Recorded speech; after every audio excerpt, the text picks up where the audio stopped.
मैं आपको एक व्हाट्सएप चैट दिखा रहा हूं जहां पे लिखा है कि सर्विस ओवरलैप इशू है।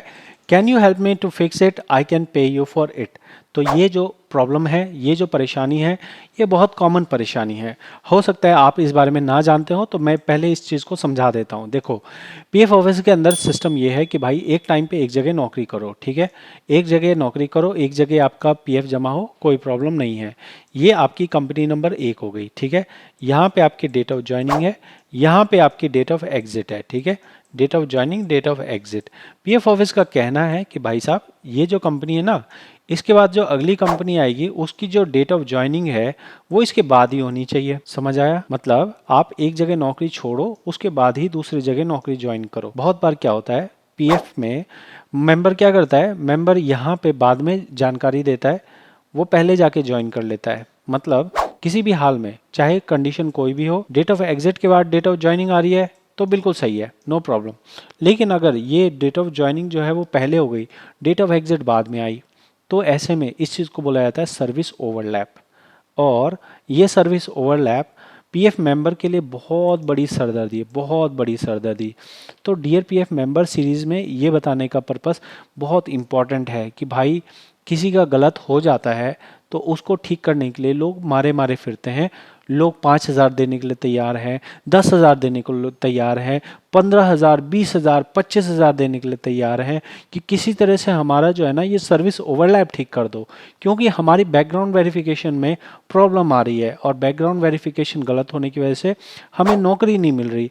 तो यहाँ मैं अफसोस के साथ आपको कहना चाहता हूँ कि आप चाहे मुझे 5,000 रुपये दे दीजिए, चाहे आप मुझे 20,000 रुपये दे दीजिए, चाहे आप 50,000 रुपये दे दीजिए, मेरे पास ऐसी कोई पावर नहीं है कि मैं उस एग्ज़िट को या उस ज्वाइनिंग को ठीक कर दूं। इसके लिए जो प्रोसेस है मैं आपको सिर्फ वो बता सकता हूँ। लोग यही समझने की कोशिश नहीं करते हैं। लोग कहते हैं कि भाई पैसा ले तू, मतलब मेरे पास कोई जादू की छड़ी है, आपने कोई भी काम किया हो, कैसा भी किया हो, और मैं उस जादू की छड़ी को घुमाऊं और वो काम बिल्कुल हो जाए। ऐसा होता नहीं है।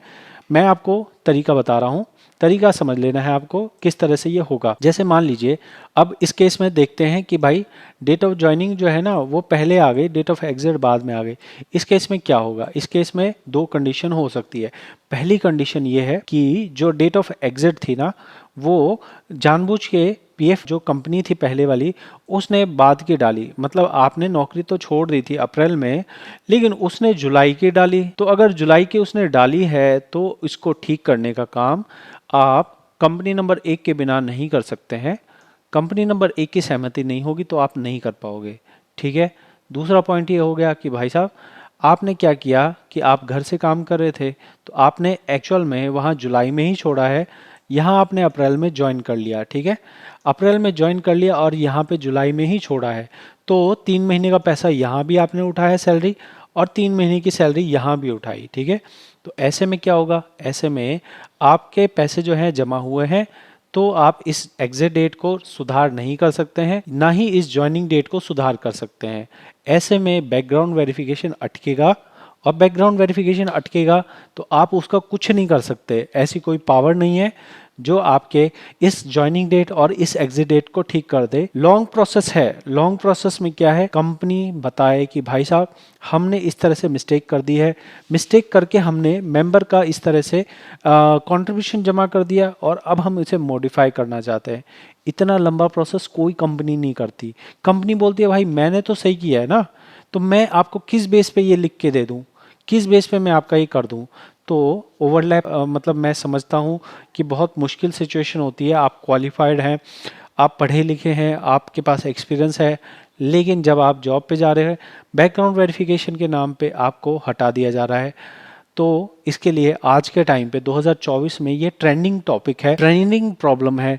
एग्जिस्टिंग एम्प्लॉयज़ को या न्यू एम्प्लॉयज़ को हायर करते टाइम बहुत ज़्यादा ये चीज़ प्रॉब्लम क्रिएट कर रही है, और अनफॉर्चुनेटली इसका मेरे पास कोई सोल्यूशन नहीं है। पीएफ ऑफिस के पास भी इसका कोई सोल्यूशन नहीं है। सोल्यूशन सिर्फ ये है कि अगर जेन्युइन केस है तो कंपनी से डॉक्यूमेंट के तौर पे लिख के दे, क्लैरिफिकेशन लेटर बना के दे, एक्सपीरियंस लेटर बना के दे, उसके बाद उसे आप ऑनलाइन अपलोड करेंगे, उसके बाद आपकी एग्जिट डेट या फिर ज्वाइनिंग डेट मॉडिफाई हो, उसके बाद ही आपका एक तरह से सर्विस ओवरलैप हटेगा। अगर ऐसा नहीं हुआ तो क्या होगा? ऐसा नहीं हुआ तो आप उन बड़ी कंपनियों में काम नहीं कर पाएंगे जहां आप अपने अभी के एक्सपीरियंस या अपनी क्वालिफिकेशन के बेस पे कर सकते थे। ठीक है ना? तो मैं आपको जो कह सकता हूं, मैं आपको जो एक्चुअल सिचुएशन है वो बता सकता हूं। बाकी आप फ्री हैं, ज़रूर से आप कोशिश कर सकते हैं। हो सकता है कि आप ऐसा कोई सॉल्यूशन ढूंढ लें जो मुझे नहीं पता है, लेकिन जितना मैं कह सकता हूं कि मैं यहाँ पे डे टू डे में इन चैट्स को और इन मैसेजेस को रेगुलर देख रहा हूँ, जिसमें से बहुत लोग मेरे से कंसल्ट भी लेते हैं, बहुत सारे लोग अपना प्रयास कर चुके हैं, लेकिन अनफॉर्चुनेटली अभी ये 25 अप्रैल को वीडियो बन रही है, 25 अप्रैल तक इसका कोई रेजोल्यूशन नहीं है। कंपनी के पास अगर डॉक्यूमेंट बनाते हैं, कंपनी जॉइंट डिक्लेरेशन फॉर्म भरने में एग्री करे, तभी जाके ये काम हो सकता है, अदरवाइज नहीं होगा आपका। बहुत बहुत धन्यवाद।